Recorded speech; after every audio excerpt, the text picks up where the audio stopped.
অবস্থা। আর চাকরি করা না, এটা ভুল। আমি চাকরি করা ছেলেদের মেয়ে বিয়ে দেব না।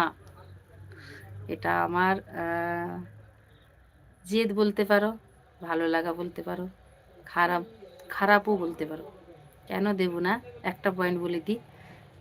অনেক বলতে গেলে অনেক অনেক কথা বেড়ে যাবে। চাকরি করা ছেলেদের দিব না কেন?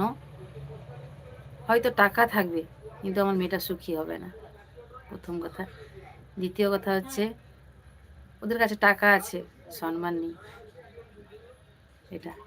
তৃতীয় নম্বর হচ্ছে মা বাবা গেলে ওদের যে ওরা যে এসছে, মা বাবা তো গরিব, জামাই চাকরি করে, ওর ফ্যামিলিটা আলাদা ধরনের হবে। নিজের চোখের সামনে দেখা। হয়তো তোমরা বলবে যে সব পরিবার সমান হয় না, সবাই সমান হয় না, কিন্তু না গো, আমি একটা যদি দেখতাম তাহলে হয়তো ভাবতাম যে একটা ভুল।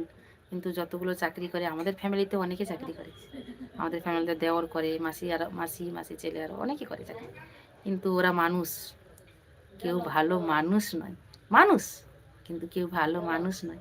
ব্যবহার জানে না, ব্যবহার জানে না, মানুষ চেনে না, টাকাই সব ওদের কাছে। তো আমি ভেবে নিয়েছি, আমি যেরকম মধ্যবিত্ত পরিবারে বিয়ে করেছি, সাধারণ ছেলে, তেমনই আমার আমার মেয়েদেরও আমি ব্যবসায়ী ছেলে হোক, ব্যবসায়ী ছেলেকে দেবো, বা সাধারণ মধ্যবিত্ত ছেলেকে দেবো, কোনো চাকরি ছেলেকে দেবো না।